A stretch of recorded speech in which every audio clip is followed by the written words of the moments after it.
Ok, salut à toi. Dans cette vidéo, on va voir les KPI à traquer dans ton business de coaching sportif en ligne et surtout, comment les utiliser pour croître efficacement. On va voir comment analyser ces KPI et les optimiser.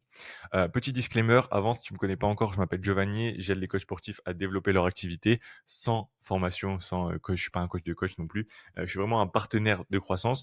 Euh, Pourquoi je dis ça? Parce que je fais les choses pour mes clients, c'est-à-dire rédaction des scripts, montage vidéo, publication du contenu, setting, je m'occupe des ads, bref, de plein de choses. Ok, et c'est pas juste de la formation, du conseil, c'est vraiment de la prestation de service payée en grande partie au résultat. Ok, donc voilà, si tu me connais assez, que tu me fais assez confiance pour qu'on travaille ensemble, n'hésite pas, il y a un lien Calendly dans la description.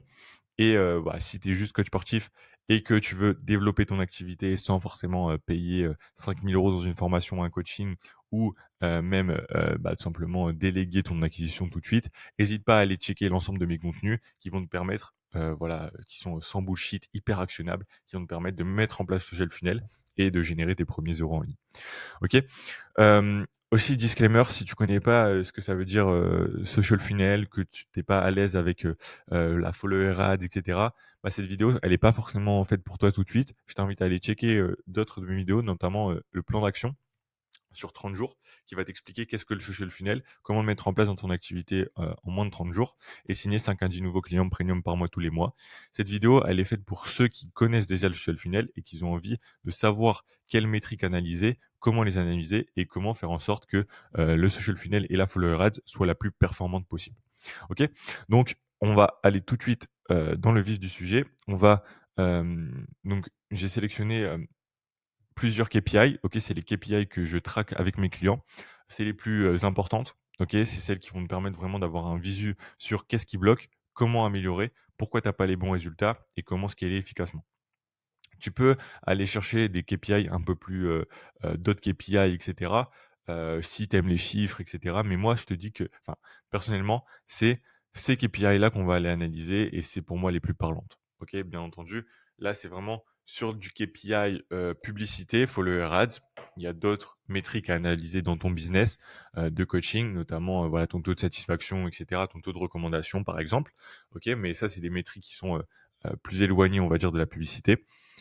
Donc là, en termes de vraiment social funnel et follower ads, on va analyser coût par lead, coût par call, booking rate, ok, show up rate, close rate, coût par vente, ROAS. Ok, pas d'inquiétude si c'est un peu chinois pour toi. Je vais t'expliquer pour chaque KPI qu'est-ce que c'est, comment on le calcule et comment voilà quel chiffre en gros on doit espérer avoir, on doit targeter et et comment maximiser ou minimiser les coûts quand on parle de coûts. Premièrement, on va voir le coût par lead. Ok, il y a une chronologie, c'est-à-dire tu vas pas chercher à maximiser ton close rate si tu as pas de lead, ok, ou si tes leads ils sont à 50 €, j'en sais rien. Il faut vraiment avoir une chronologie. Si tu as pas assez d'appels aujourd'hui, tu dois maximiser ton nombre de leads. Tu dois amener beaucoup de flux et donc tu dois maximiser quelque chose comme le coût par lead. Cherche pas à suroptimiser des KPI précises si tu as pas assez de volume pour que ce soit significatif ou pour que ce soit pertinent de les analyser. Ok.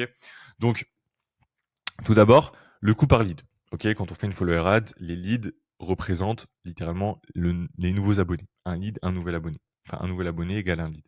Donc, pour déterminer le coût par lead, on va faire les dépenses en ads, ad spend, divisé par le nombre de nouveaux abonnés. Ok.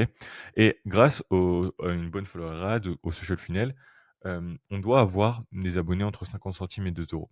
Ok, ça te paraît peut-être faible si tu as déjà fait peut-être des VSL funnels ou d'autres funnels, mais vraiment sur un social funnel, on va avoir ce genre, enfin, il faut targeter ce genre de chiffres entre 50 centimes et 2 euros, parce que tout simplement, c'est pas des prospects qui vont réserver un rendez-vous tout de suite. C'est des prospects qui vont venir parce qu'ils ont la problématique que tu résous, ils vont s'abonner et ils vont se chauffer grâce à ton contenu, grâce à ta personal brand.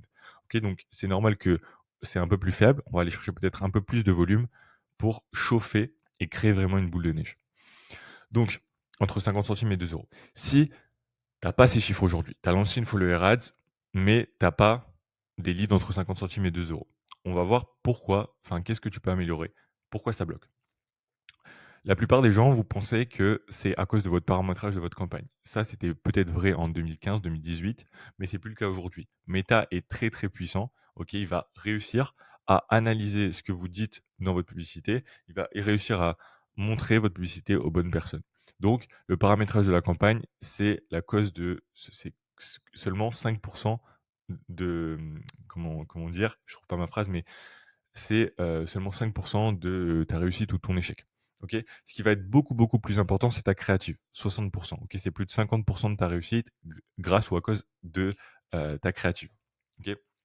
Aujourd'hui, on est vraiment dans une époque où, en termes de publicité, c'est la créative qui va, diriger, qui va, en gros influer si, ta campagne va fonctionner ou pas. Donc tu dois, littéralement quasiment tout miser sur ta créative. Et pour ça, il n'y a pas de, formule miracle, OK? Il faut juste tester et itérer, OK? Tu peux pas aller contre le marché, tu dois lui donner ce qu'il a envie d'avoir et pour une bonne créative, tu as toujours 3 phases: attention, rétention, conversion. OK? Attention, donc pendant les 3 à 5 premières secondes, tu dois aller interpeller, aller attirer, ta cible. Tu dois avoir l'attention de ta cible idéale, OK? Ensuite, tu dois, le deuxième, c'est rétention. Le deuxième point, c'est rétention. Tu dois faire en sorte que ta cible, une fois que tu l'as attirée, reste sur ta publicité, écoute ce que tu as à dire pour, tout simplement, ensuite passer au troisième point, la phase de conversion. La phase de conversion sur une, follower ads, c'est, visite de profil. OK? Donc visite de profil et ensuite abonné. Tu dois vraiment avoir ces 3 choses-là. Si tu as un bon hook, mais que, voilà, ta publicité est pas, dynamique et cetera, que tu, partages pas assez de valeur et cetera, la personne, que tu montres pas assez de preuves sociales, la personne elle va pas rester et il faut que tu fasses des call to action pour que la personne aille visiter ton profil et s'abonner. OK? Donc il y a pas de formule miracle, faut tester, itérer, regarde un petit peu ce qui fonctionne aussi, ce qui se fait sur ton marché et essaye des choses. Ensuite, tu as beau avoir une bonne créative, voilà, il y a pas de Meta permet pas d'appuyer sur un bouton et juste s'abonner, avec une publicité. Le bouton, c'est visite de profil. Donc les personnes vont visiter ton profil. Il faut encore qu'elles s'abonnent, OK? Pour que tu aies un lead, pour que tu génères un lead. Donc pour ça, il y a pas grand chose. Il faut que ton profil soit hyper optimisé et qu'il donne envie à la personne de s'abonner. Pour ça, tu optimises ta bio, tu optimises tes stories à la une, tu optimises tes posts épinglés, tu donnes de la valeur aussi dans ton contenu, parce que si tu as beau avoir tout optimisé, si tu as pas de contenu de valeur, qui, partage justement de la valeur à ta cible, bah, elle a aucun intérêt de s'abonner, donc elle s'abonnera pas. Et aussi et surtout, la preuve sociale, j'aurais même dû le mettre en premier. Plus tu vas avoir de preuves sociales, plus ça va te donner envie à la personne de s'abonner, puisqu'elle va reconnaître, elle va se reconnaître potentiellement dans des témoignages et cetera et ses figures d'autorité. Donc, voilà, tu vas avoir, la confiance. Il faut se dire une chose, c'est que sur internet, il y a tellement d'arnaques, donc tu es un énième scammer jusqu'à preuve du contraire. Et comment tu montres que tu es pas un scammer? En partageant de la valeur et en montrant des preuves sociales de la réussite client. OK? Et au niveau de la paramétrage de campagne, bon, même si ça représente que 5 de ta réussite ou de ton échec, il y a quand même, quelques tips à savoir. Mais voilà, la vidéo serait beaucoup, beaucoup trop longue si, je pars dans tous ces sujets-là. Mais concrètement, t'embête pas à faire des intérêts, hyper complexes et cetera. Juste fais une campagne broad. Si tu cibles les femmes, voilà, mets juste France, Belgique, à la rigueur Suisse. Moi, je mets juste France, Belgique. Je mets femmes. Par exemple, si on cible les femmes de 25 à 35 ans, je vais mettre 21-40 ans pour être un peu plus large et c'est tout. OK? Je vais pas, mettre d'intérêt et cetera. C'est pas hyper pertinent. OK? Donc, laisse broad. OK, Advantage Plus et cetera. Une campagne broad permettra toujours de scaler plus qu'une campagne d'intérêt. Donc broad, voilà, si tu pas à l'aise avec ça, c'est tout simplement large, en gros. Donc broad, à la rigueur, tu mets le sexe, France, Belgique, une tranche d'âge, mais voire même juste tu mets 21, 61, 65, normalement, il y aura pas de problème là-dessus. OK? Ensuite, deuxième KPI à contrôler et à traquer, ça va être le coût par call. OK? Donc c'est bien de générer des leads, mais ce qu'on veut, c'est des appels pour faire des ventes. OK? Donc tu dois traquer ton coût par call. Hem, le coût par call, c'est tout simplement l'ad spend, donc les montants que tu dépenses en pub divisé par le nombre de calls que tu as. Il doit être entre 30 et 80 € sur du long terme, on va dire. Sur une campagne, où tu vas vraiment dépenser beaucoup, quand tu vas faire vraiment beaucoup de volume et cetera, entre 30 et 80 €, c'est plutôt pas mal. OK? Au début, quand, voilà, parce qu'en gros, il y a toujours plus tu vas dépenser de budget, c'est la loi des rendements décroissants. Plus tu vas dépenser de budget en publicité, moins tu auras de rendement. Sinon, ce serait trop simple. Si, les gens qui font de l'argent avec les publicités, s'ils font de l'argent en illimité, ils vendraient leur maison et puis, ils mettraient, 100 000 € de budget tous les jours et ils feraient toujours plus d'argent. Ça se passe pas comme ça, OK? Il y a la loi des rendements décroissants. Donc au début, peut-être que tu peux avoir des calls, nous on a eu des calls, avec, un client. Au début, on a des calls entre 5 € et 10 €, tu vois? Et après, voilà, plus tu vas faire de volume, plus c'est normal que ça augmente, mais tu dois viser, voilà, entre 30 et 80 € le call. Et comment tu vas faire pour maximiser ça? OK, si tu vois que ton coût par call, il est pas, dans cette tranche-là ou que tu penses que tu peux l'améliorer, ça va être pour ces raisons-là. Il y a 50 de causes ou de ton succès ou de tes échecs qui sont à cause ou grâce au setting. OK? Donc la manière dont tu vas contacter les leads, que tu vas les qualifier, que tu vas les amener vers un appel. Hem, 25 viennent de tes ads. OK, peut-être que tes leads ne sont pas assez qualifiés. OK, et 25 viennent de ton contenu. Sur le setting, si tu penses que c'est un problème de setting ou dans tous les cas, je t'invite à aller voir ma vidéo, OK, script de setting follow-up qu'on utilise pour générer plus de 10 appels de vente par mois. Va la voir vraiment, c'est, littéralement une masterclass sur le setting. Je te donne absolument tout, que ce soit, tous les scripts au final pour réserver un maximum de rendez-vous et maximiser, ton, coût par call, en tout cas le nombre de calls réservés par rapport, aux leads que tu as. OK? Les ads, donc 25 la question que tu dois te poser, c'est: est-ce que les leads sont de qualité? OK, parce que c'est bien beau de générer des leads. Est-ce qu'ils répondent à ta cible? Est-ce qu'ils sont prêts à passer, voilà, à l'action avec toi? Donc pose-toi la question: est-ce que les leads sont de qualité? Et sinon, parce que c'est possible que tu aies des leads entre 50 centimes et 2 euros, mais qui sont pas du tout qualifiés, OK, qui veulent pas réserver d'appel et cetera. Donc dans ce cas, teste et itère. D'autres créatives, ton profil aussi, optimise-le avec de la preuve sociale et cetera. Plus de contenu de valeur qui vient casser les croyances et cetera. Bref, c'était, voilà, j'ai un peu spoil le 25 restant, mais c'est ton contenu. En gros, ça se peut que ton setting est bon, tes ads sont bonnes, amènent des leads qualifiés, mais ton contenu ne casse pas assez de croyances et ne crée pas assez de déclics. Ce qui font que OK, certes, tu vas partager peut-être un petit peu de valeur et cetera, mais tes leads, ils vont être là en mode, «Ouais, OK, c'est peut-être un ennemi qui partage du contenu, mais ça va pas fonctionner pour moi». OK, il faut que tu casses vraiment des croyances pour montrer que grâce à toi et à ta méthode, hem, tes prospects vont réussir là où ils ont échoué avant. Parce que, tu viens, justement créer des déclics en disant: «Bah oui, en effet, si ça a pas marché jusqu'à présent, c'est à cause de ça, ça, ça. Moi, j'ai cette méthode, j'ai créé cette méthode qui permet justement de combler ces problématiques-là». Bref, de la même manière, hein, j'ai fait, plein d'autres vidéos sur ma chaîne qui t'expliquent comment faire ça. OK? Donc coup par call. Maintenant, coup par call, ça vient en parallèle du booking rate. C'est tout simplement le nombre de rendez-vous bookés sur le nombre de leads générés, fois 100 pour avoir un pourcentage. Donc ça, c'est pareil, OK? C'est, littéralement, combien tu vas booker de rendez-vous par rapport aux leads que tu génères. C'est important de regarder ça, même si c'est en étroite enfin, c'est forcément lié à ton coût par call. La target de ça, l'objectif que tu dois aller chercher sur un booking rate, c'est entre 5 et 10 et de la même manière, OK, donc ça veut dire que si, tu génères, voilà, tu es avec une follower ads, OK, hop, follower ads, tu génères, tu es à 10 € de budget quotidien, tu génères des leads à 1 €, ça veut dire que tu as 300 leads par, heu, par mois, à peu près, environ, OK. 10 € de budget quotidien fois 30 jours, ça fait 300 €. Si tu as des leads à 1 €, ça fait 300 leads. OK, je vais y arriver. Si tu as une target à 5 de booking rate, ça veut dire que tu vas générer 15 rendez-vous. OK, c'est pas déconnant, OK, d'aller chercher entre 5 et 10. Il faut être bon, OK, voilà, tout le monde n'est pas en capacité, n'a pas le temps d'aller, engager et de faire tous les follow-up, d'une manière très professionnelle pour aller chercher un booking rate de 5 à 10. Mais en tout cas, si, vous passez par nous, c'est ce qu'on va essayer de faire avec le sitting et avec toute la stratégie. OK? Donc, je reviens pas là-dessus parce que c'est exactement pareil, que le coup par, call. Donc, setting, ads, contenu. OK? Ensuite, là, on arrive là dans l'optimisation. OK? Là, normalement, si vous cherchez à optimiser votre show up rate, c'est que vous avez déjà des rendez-vous et que votre problématique, c'est, d'avoir, en fait, des personnes qui réservent un rendez-vous, mais qui viennent pas en appel.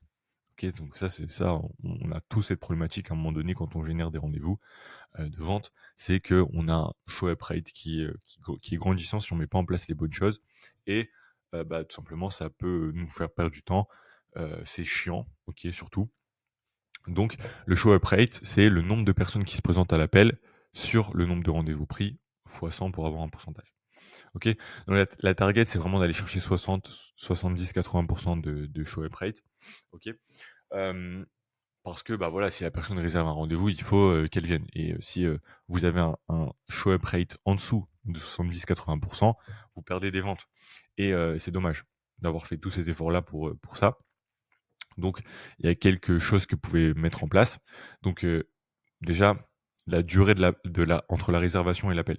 OK, essayez vraiment quand une personne est intéressée pour prendre rendez-vous avec vous, de le caler un call, lui proposer des rendez-vous le plus tôt possible. Si c'est le lendemain, c'est, le lendemain ou même dans la journée parfois, enfin, c'est le mieux possible. OK, c'est le mieux que vous puissiez faire. Si, voilà, la personne, vous propose un rendez-vous et que vous bookez dans une semaine ou 2 plus tard, bah, elle aura consommé d'autres contenus, potentiellement elle sera tombée sur d'autres publicités et cetera. Voilà, elle aura plus, cette émotion, de: «OK, je fais confiance à cette personne et tout». Donc forcément, elle va redescendre et puis, elle va peut-être oublier et puis, elle va pas venir à l'appel. OK? Donc plus la durée entre la réservation et l'appel sera courte, plus vous aurez un show up rate, important. Plus les personnes vont se pointer en appel. Ensuite, ouais, la qualification aussi. Au début, moi, ce que je dis toujours, c'est qu'on veut réserver et on doit réserver le plus d'appels possible. Et c'est vrai que parfois, on aura peut-être tendance à proposer des rendez-vous peut-être un peu tôt.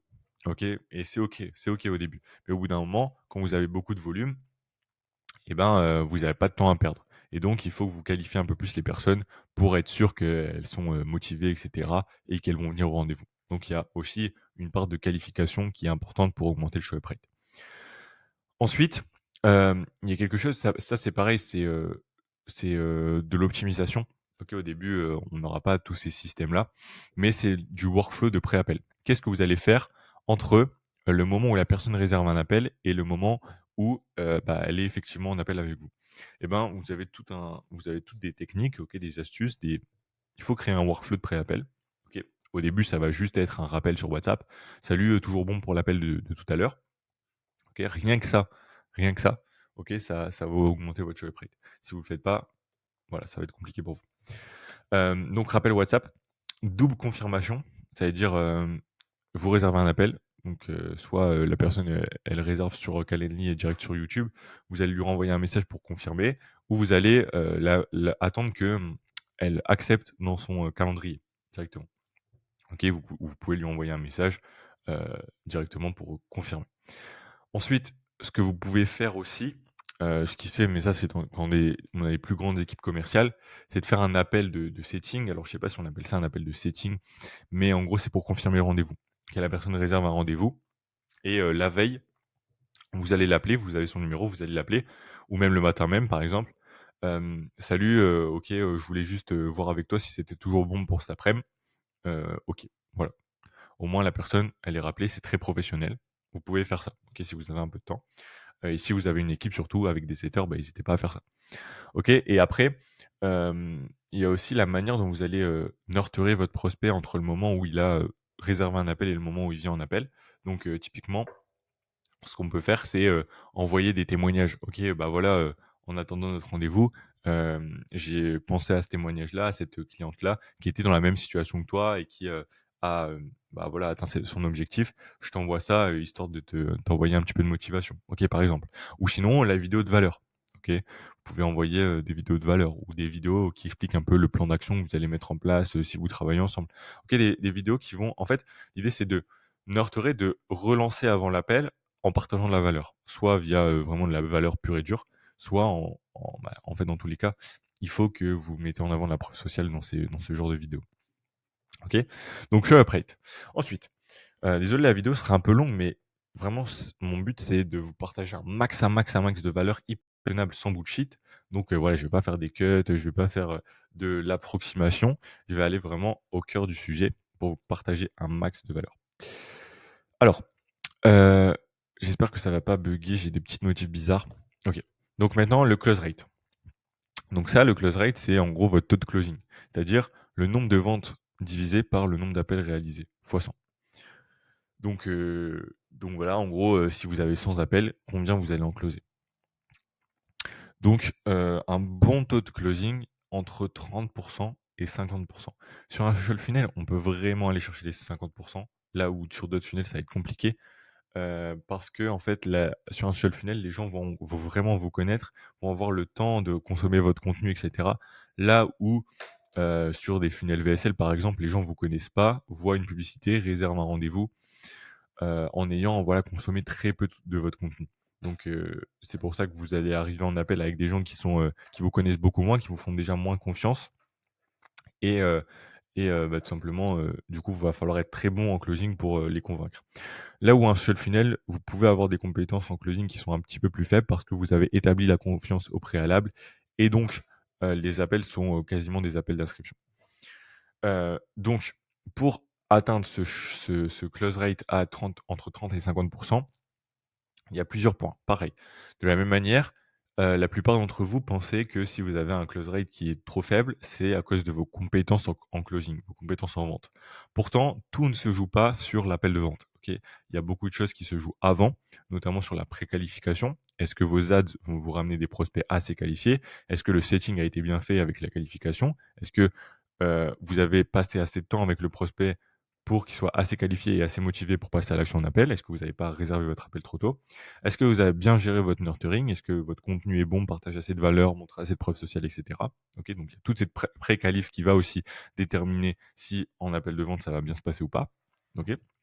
Il y a bien entendu, comment le closing, comment l'appel va se passer, OK, qui joue pour beaucoup, hein, soyons honnêtes quand même. Est-ce que tu vas réussir à quel cadre tu vas mettre. Donc là, pareil, j'ai fait une vidéo sur ma chaîne qui explique comment, aller chercher, un close rate de plus de 40. OK, donc je t'invite à vraiment aller voir, c'est hyper complet. Donc ça va être le cadre, donc comment va se passer ton appel, OK et il y a des travaux, excusez-moi, à côté de chez moi. Également l'entraînement, OK? Comment tu vas t'entraîner pour les appels de vente? Est-ce que tu vas en faire assez? OK, nous ce qu'on peut faire avec les personnes qui ont un peu plus de mal, c'est tout simplement des mises en situation. OK, moi je me fais passer pour le client et enfin pour le prospect et du coup mon client, va s'entraîner directement avec moi. OK et surtout, surtout, surtout, la réécoute. C'est-à-dire tous vos appels doivent être enregistrés, vous devez les écouter et les analyser. OK? Hem et 3e point qui va déterminer votre close rate, c'est tout simplement votre offre. Vous pouvez avoir, le meilleur système d'acquisition, vous pouvez être le meilleur vendeur. Si votre offre est pas ouf, si votre offre est nulle, ne correspond pas à la cible, vous allez, littéralement pas vendre. OK? Ça, c'est les fondamentaux. Donc est-ce que votre, mécanisme est unique? OK. Est-ce qu'il va, mettre un établir une cassure entre, les anciennes méthodes, ce que tes prospects ont déjà pu essayer, qui a pas fonctionné et bah, tout simplement leur situation, désirée. Est-ce que le prix est bon? Et est-ce que tu vas mettre des garanties aussi pour inverser le risque et faire en sorte que les gens passent plus à l'action? OK? Hem, on en parle très, très rarement. Si tu as un close rate à plus de 50, c'est pas normal non plus, OK? Faut pas aller chercher du close rate à 80. Il faut aller chercher un petit peu moins, mais pas dans le sens, vous allez baisser vos compétences. Si vous avez un close rate à plus de 60-70, c'est que votre prix est trop faible, OK? Augmentez votre prix jusqu'à avoir un close rate de 50. Bien sûr, voilà, chaque situation est différente.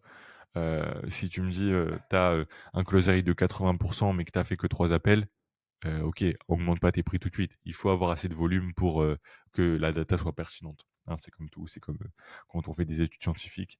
OK, si on dit que 80 de la population, 80 des personnes ont telle problématique, mais qu'on a pris un échantillon de 10 personnes, bah, ça fonctionne pas. OK? Donc voilà pour le close rate.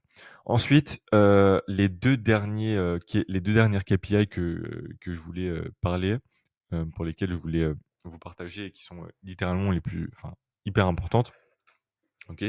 C'est le coût par vente et le ROAS, OK? Le Return on ad spend, donc littéralement le retour sur investissement des dépenses en ads. Donc sur le coût par vente, donc c'est, ad spend, donc le montant dépensé, en ad. D'ailleurs, c'est pas ad spend, c'est plutôt comme ça, sinon c'est bizarre. Donc c'est le montant dépensé en ads sur le nombre de ventes et le ROAS, c'est le CA généré, grâce aux ads bien sûr, sur, les dépenses en ads. OK? Donc c'est difficile de vous dire, de vous donner des indications sur le coût par vente parce que ça va dépendre forcément de votre, de votre prix, enfin de votre offre, du prix de votre offre et bien entendu, de vos dépenses que vous avez à côté. Hem Et sur le ROAS, l'idée, c'est d'aller chercher, au minimum, OK, au minimum un ROAS de 3, supérieur supérieur à 3 pardon. Ce qui veut dire qu'en gros, quand vous allez dépenser 1 € en ads, vous allez en ressortir 3 minimum. OK, faut pas trop aller chercher un ROAS de 2 et cetera, sinon vous allez travailler beaucoup pour pas grand chose et dans tous les cas, dans le coaching sportif, on peut vraiment optimiser sur du high ticket, aller chercher, du ROAS à 6, 7, 8. Au-dessus de 8, on peut aller chercher, OK, surtout au début. Mais encore une fois, comme j'ai expliqué tout à l'heure, il y a la loi des rendements décroissants. Ce qui veut dire qu'au début, vous allez pouvoir faire des ROAS très importants, au-dessus de 10, au-dessus de 20 parfois. Mais voilà, ça va tenir sur 2, 3 semaines. Après, le ROAS va diminuer. C'est la loi des rendements décroissants. Et là, la target, si vous voulez vraiment avoir un bon business, si vous êtes bon, etc., c'est d'aller chercher 7, 8. OK. Même entre 8 et 10. Donc, par exemple, si vous avez un ROAS de 3, que vous avez une offre à 1 000 €, il faut aller chercher un coût par vente à 333 €. Vous voyez? Si vous avez une offre à 1 000 €, que vous allez chercher un ROAS à au-dessus de 8, bah, il faut que votre coût par vente ne dépasse pas les 150 €. OK? Et comment on fait pour maximiser du coup ces KPI-là? Bah, tout simplement en maximisant l'ensemble des KPI précédents. En maximisant votre coût par lead, votre coût par call, votre show up rate, votre close rate, OK?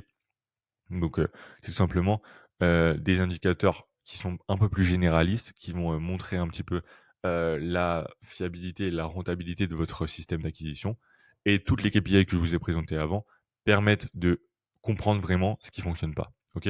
Ça, c'est en gros, moi, quand on me demande d'analyser, une campagne, bah, je regarde le ROAS, je regarde le coût par vente et après je vais plus précisément aller chercher les autres KPI pour voir ce qu'il y a sur quel point ça a bloqué.